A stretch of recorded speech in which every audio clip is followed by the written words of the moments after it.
जय श्रीराम। शुक्लांबरधरं विष्णुं शशिवर्णं चतुर्भुजं प्रसन्नवदनं ध्यायेत् सर्वविघ्नोपशान्तये। रामाय रामभद्राय रामचन्द्राय वेधसे रघुनाथाय नाथाय सीतायाः पतये नमः। వాల్మీకి రామాయణం శ్రీ పుల్లల శ్రీరామచంద్రుడి గారు తెనుగు చేసినది. అయోధ్యకాండం 107వ సర్గలో ఉన్నాం. భరతుడు శ్రీరాముని రాజ్యపాలన చేయమని కోరడం 106వ సర్గలో కనిపిస్తుంది. 107వ సర్గలో శ్రీరాముడు భరతుని ఓదార్చి అయోధ్యకు పొమ్మని ఆదేశించడం కనిపిస్తుంది. శ్రీమంతుడు, అందరి చేత పూజింపబడినవాడు అయిన శ్రీరాముడు బంధువుల మధ్య మరలా ఈ విధముగా మాట్లాడుతున్న భరతునితో ఇట్లు పలికెను.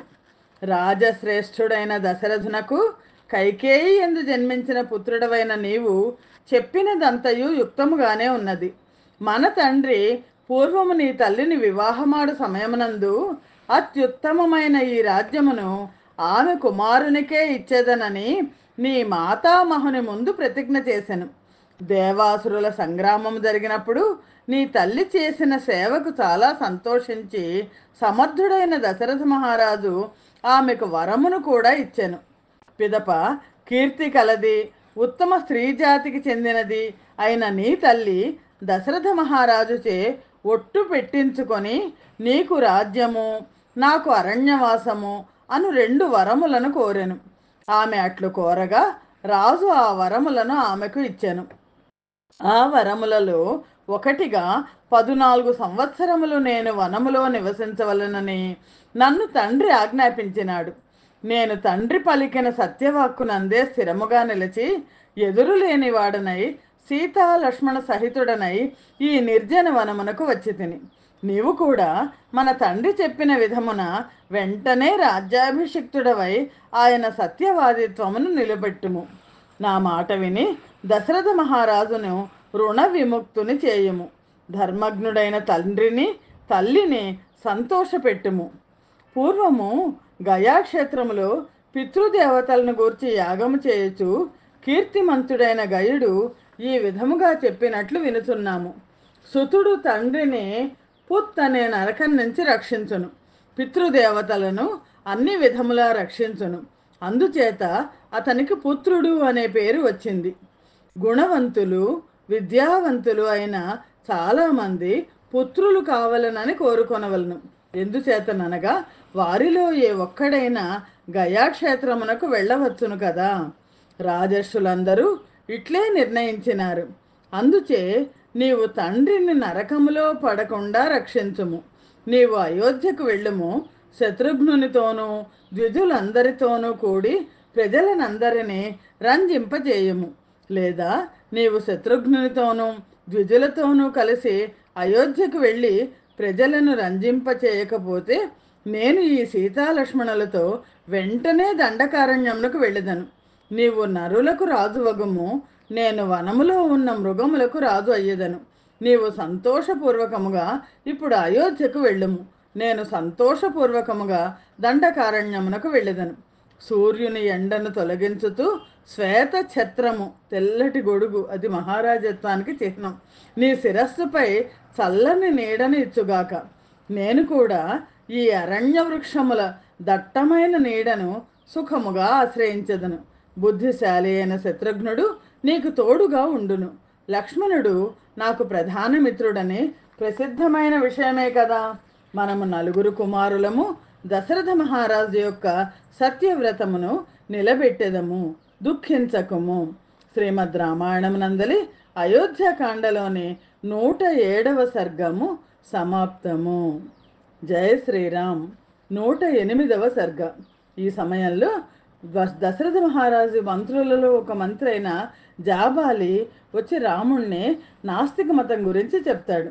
108వ సర్గం జాబాలి నాస్తిక మతం అవలంబించి రామునికి నచ్చచెప్పుట. ధర్మజ్ఞుడైన శ్రీరాముడు భరతునికి ఈ విధముగా నచ్చచెప్పుతుండగా బ్రాహ్మణోత్తముడైన జాబాలి అతనితో ధర్మ విరుద్ధముగా ఇట్లు పలికిన. ఆనాడున్న ధర్మం కాదు, ఈనాడున్న ధర్మం జాబాలి చెప్పింది. రామా, బాగు ఉత్తమమైన బుద్ధి గల ఆత్మాభిమానవంతుడవైన నీకు సామాన్యుడైన మూఢునకు వలె ఇట్టి నిష్ప్రయోజనమైన ఆలోచన కలగకూడదు. ఎవడైనను జబాలు చెప్తున్నాడు, నీ గురించి నువ్వు చూసుకో అని చెప్తున్నాడు. ఎవడైనను ఒక్కడే పుట్టుతున్నాడు, ఒక్కడే మరణించుతున్నాడు. అట్టి స్థితిలో ఎవరికి ఎవరు బంధువు, ఎవరు ఎవరి నుండి ఏమి పొందగలుగును? తల్లి అని తండ్రి అని అనుకొనుచు వారిపై అధిక ప్రేమబంధము కలవాడు ఉన్మత్తుని వంటివాడు. ఎవరు ఎవరికి ఏమి కావాలి? గ్రామాంతరమునకు వెళ్ళువాడు ఒక చోట ఆగి మరునాడు ఆ నివాస స్థానమును విడిచి ప్రయాణమైపోవును. మనుష్యులకు తండ్రి తల్లి గృహము ధనము అనునవి ఇట్టి నివాస స్థానముల వంటివి మాత్రమే. సజ్జనులకు వాటి యందు సంగమం ఉండదు, అటాచ్మెంట్ ఉండదు అని చెప్తున్నారు. తండ్రి వలన సంక్రమించిన రాజ్యమును విడిచి అనేక ఉపద్రవములతో దుఃఖకరమైన విషమమైన ఈ చెడ్డ మార్గమును అవలంబించకుము. నీవు సర్వసమృద్ధమైన అయోధ్యకు వెళ్ళి పట్టాభిషేకం చేసుకొనుము. పతివ్రత ఏకవేణిని ధరించి భర్తకై వేచి ఉన్నట్లు ఆ నగరము నీకై వేచి ఉన్నది. నీవు శ్రేష్టములైన రాజభోగములను అనుభవించుచు దేవేంద్రుడు స్వర్గంలో విహరించున్నట్లు అయోధ్యలో విహరించుము. నీకు దశరథుడు ఏమీయూ కాడు, అతనికి నీవును ఏమీయూ కావు. ఆ రాజెవ్వరో నీవెవ్వరో, అందుచేత నేను చెప్పినట్లు చేయుము. శ్రీరాముడు చెప్పాడు కదా, తండ్రి యొక్క సత్యవాక్ పరిపాలనను మనం నిలబెడదామని. అందుకని జాబాలు అంటున్నాడు, తండ్రి ఎవరు కొడుకు ఎవరు అని. అందుచేత నేను చెప్పినట్లు చేయము. ప్రాణికి తండ్రి బీజము మాత్రమే. తల్లి ఋతుమతి అయినప్పుడు శుక్లము శోణితము కలవగా పురుషుడు జన్మించుతున్నాడు. ఆ దశరథ మహారాజు తాను ఎక్కడికి వెళ్ళవలనో అక్కడికి వెళ్ళిపోయినాడు. మరణశీలులైన మానవుల పద్ధతి ఇట్లే ఉండును. నీవు మాత్రము అనవసరముగా కష్టములు పాల్గొతున్నావు. కేవలము అర్థము కొరకు ధర్మము కొరకు పాటుపడి వారిని చూచి నాకు జాలి కలుగుతున్నది, ఇతరులను చూచి కలగదు. ఎందుకనగా ఈ అర్ధధర్మపరులు ఈ లోకంలో కష్టములు అనుభవించి మరణానంతరం కూడా నాశనము చెందుదురు. జనులు అష్టకాశ్రాద్ధమనే ప్రత్యాబ్దిక శ్రాద్ధమనే చేయుచుందురు. ఎంత అన్నం వ్యర్థమగుతున్నదో చూడుము. చచ్చినవాడు ఏమి తినును? ఇక్కడ ఒకడు భుజించిన ఆహారము మరి ఒకని దేహంలోనికి వెళ్ళినచో విదేశమునకు వెళ్ళువానికి శ్రాద్ధం పెట్టవచ్చును. అయితే అతనికి మార్గములో ఆహారము ఆగును కదా. నిఘ్నములు చేయుము, దానములు ఇమ్ము, దీక్ష వహించుము, తపస్సు చేయుము, అన్నీ ఇచ్చివేయుము అని చెప్పుతూ మేధావులు వ్రాసిన గ్రంథములన్నీ దాన వశీకరణ ఉపాయములు. పరమనున్నది లేదనియే నిశ్చయించుకొని ప్రత్యక్షమైన దానిని ఆచరించుము, పరోక్షమైన దానిని లెక్క చేయకుము. భరతుడు బ్రతిమాలుతున్నాడు, అందుచేత నీవు లోకములో ఎన్నో ఉదాహరణలు గల నేను చెప్పిన ఆలోచనను అంగీకరించి రాజ్యమును స్వీకరించుము. జాబాలి నాస్తిక మతం గురించి చెప్పాడు. శ్రీమద్ రామాయణం నందలి అయోధ్యాకాండలోని 108వ సర్గము సమాప్తము. జయ శ్రీరామ్. 109వ సర్గము. శ్రీరాముడు జాబాలి పలికిన నాస్తిక మతమును ఖండించి ఆస్తిక మతమును స్థాపించుట. సత్యబుద్ధులలో శ్రేష్ఠుడైన శ్రీరాముడు జాబాలి మాటలు విని అధికమైన భక్తితోనూ చెలించని బుద్ధితోనూ ఇట్లు పలికెను. నీవు నా ప్రియమును కోరి ఇంతవరకు మాటలాడిన మాటలు పైకి కర్తవ్యముల వలె హితముల వలె కనబడు అకర్తవ్యములు అహితములు అయిన మాటలు, అంటే పాటించడానికి వీల్లేనివి. కట్టుబాట్లు లేక పాపాచారవంతుడై సచ్చరిత్రకు మంచి దృష్టికి విరుద్ధముగా ప్రవర్తించు మానవుడు సత్పురుషుల గౌరవమును పొందజాలడు. ఎవడు కులీనుడో ఎవడు కాదో, ఎవడు వీరుడో ఎవడు కేవలం వీరత్వ అభిమానం కలవాడో, ఎవరు పరిశుద్ధుడో ఎవడు కాడో వాని నడవడికయే చెప్పును. నేను ఆర్యుడు వలె పైకి కనబడుచు అనార్యుడనై శుచిత్వము నిజాయితీ లేక అశుచనై ఉత్తమ లక్షణములు ఉన్నవాడి వలె కనబడుచు ఉత్తమ లక్షణములు లేనివాడనై చెడ్డ శీలము కలవాడనైనను శీలవంతుడి వలె కనబడుచు శుభమైన మార్గమును విడిచి సత్కర్మలు కానీ శాస్త్రము కానీ లేనిది లోక సంకర హేతువు అయిన ఈ అధర్మమును ధర్మమనే వేషముతో ఆచరించినచో ఈ విధముగా దుష్టమైన ప్రవృత్తితో లోకమునకు కీడు కలిగించుతున్న నన్ను ఈ లోకములో కార్యాకార్యములు తెలిసిన చైతన్యవంతుడైన ఏ పురుషుడైనా గౌరవించునా? నేను ధర్మం అని చెప్పి అధర్మాన్ని పాటిస్తే ఎవరైనా గౌరవిస్తారా అంటున్నారు. నేను ప్రతిజ్ఞ విడిచి ఈ విధముగా ప్రవర్తించినచో ఎవరికి మంచి మార్గమును ఉపదేశించగలను? స్వర్గమునకు ఎట్లు వెళ్ళగలను? నేను అట్లు ప్రవర్తించినచో జనులందరూ స్వేచ్ఛాచారులై పోవుదురు. రాజులు ఈ విధముగా ప్రవర్తించరో ప్రజలు కూడా ఆ విధముగానే ప్రవర్తించుతుందురు కదా. అతి పురాతనము శాశ్వతము అయిన ఈ రాజధర్మము సత్యస్వరూపమైనది. దీనిలో క్రూరత్వమునకు తావులేదు. అందుచే రాజ్యము సత్యప్రధానము. సత్యము మీదనే లోకము నిలిచి ఉన్నది. ఋషులు దేవతలు కూడా సత్యమే పరమధర్మమని అంగీకరించిరి. సత్యమును పలుకువాడు ఈ లోకములో ఉత్తమమైన స్థానమును పొందును. అసత్యము చెప్పువానిని చూచి జనులు సర్పమును చూచి భయపడినట్లు భయపడుదురు. ఇహలోకములో సత్యమే ఉత్తమ ధర్మము. ఇది స్వర్గమునకు కూడా మూల కారణమని చెప్పుదురు. ఈ లోకములో సత్యమే ఈశ్వరుడు. లక్ష్మి ఎల్లప్పుడూ సత్యమును ఆశ్రయించి ఉండును. అన్నిటికీ సత్యమే మూలము. సత్యమును మించిన ఉత్తమ ధర్మం ఏదీ లేదు. దానము, యాగము, హోమము, తపస్సు, వేదములు ఇవన్నీ సత్యము మీదనే ఆధారపడి ఉన్నవి. అందుచే మానవుడు సత్యమును అవలంబించవలెను.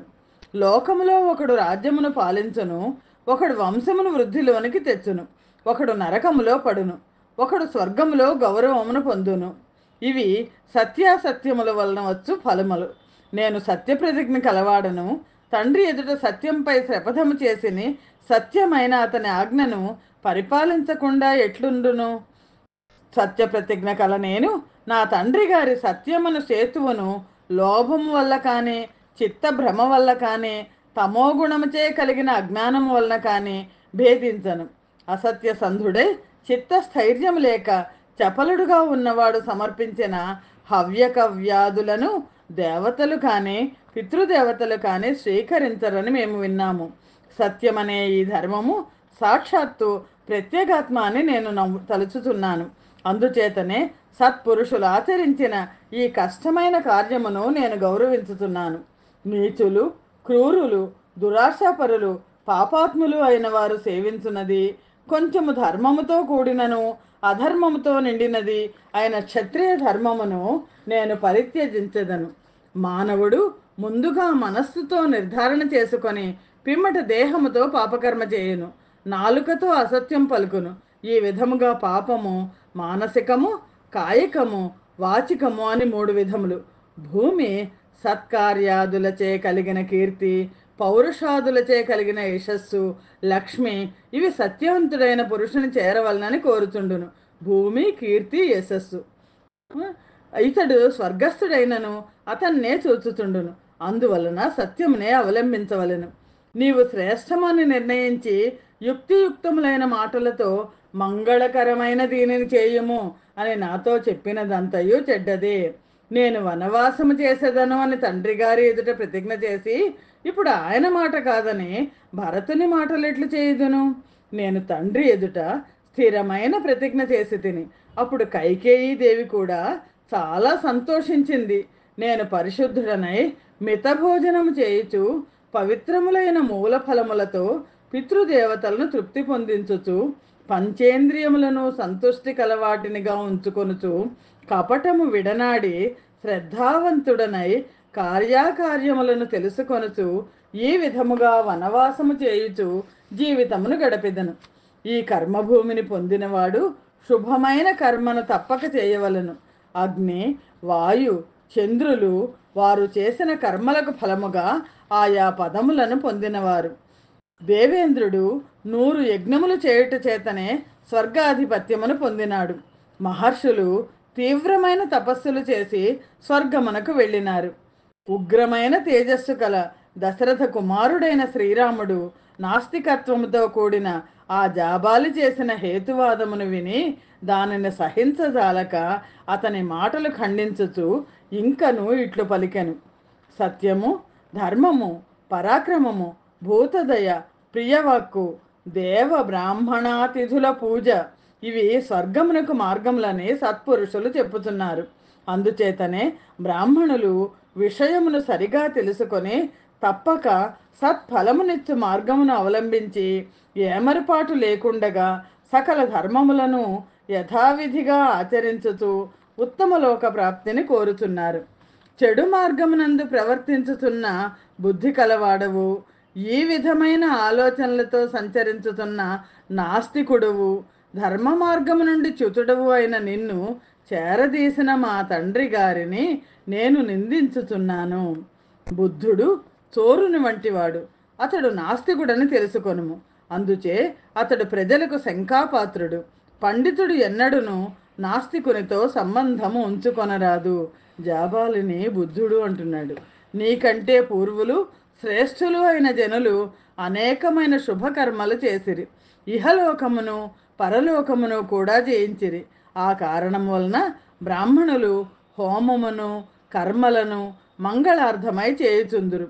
ధర్మమునందు ఆసక్తి కలవారు, సత్పురుషుల స్నేహం చేయువారు, తేజోవంతులు, దానగుణము ప్రధానముగా కలవారు, హింస చేయని వారు, తొలగిన పాపము గలవారు, ఉత్తములు అయిన మునులే లోకములో పూజింపదగినవారు. ఈ విధముగా కోపముతో పలుకుతున్న మహాత్ముడు, దైన్యము లేని బుద్ధి కలవాడు అయిన రామునితో జాబాలి హితము ఆస్తిక్యముతో కూడినది సత్యము అయిన మాటను అనునయపూర్వకముగా ఇట్లు పలికెను. రామ, నేను నాస్తికుల మాటలు చెప్పుటలేదు. నేను నాస్తికుడను కాను. పరలోకాధికము ఏదీ లేదనటది లేదు. కాలమును బట్టి నేను మరల ఆస్తికుడను అగుదును. మరొక సమయమునందు నాస్తికుని వలె మాట్లాడుదును. నేను నాస్తిక వాక్కు పలకవలసిన సమయము మెల్లగా వచ్చుటచే అట్టి మాటలు చెప్పి తిని నిన్ను అయోధ్యకు మరలించుటకు, నిన్ను అనుగ్రహింప చేసుకొనుటకు నీ కొరకు మాత్రమే నేను ఈ విధముగా మాట్లాడితేనే. శ్రీరాముణ్ణి అయోధ్యకు తీసుకెళ్ళడం కోసం జాబాలి మాట్లాడాడు తప్ప జాబాలి నిజానికి నాస్తికుడు కాదు. శ్రీమద్ రామాయణం నందలి అయోధ్యకాండలోని 109వ సర్గము సమాప్తము. స్వస్తి ప్రజాభ్య పరిపాలయంతాం న్యాయేన మార్గేణ మహిమహీషాః. గోబ్రాహ్మణేభ్య శుభమస్తు నిత్యం. లోకా సమస్తా సుఖినో భవంతు. సర్వం శ్రీరామార్పణమస్తు. జయ శ్రీరామ్.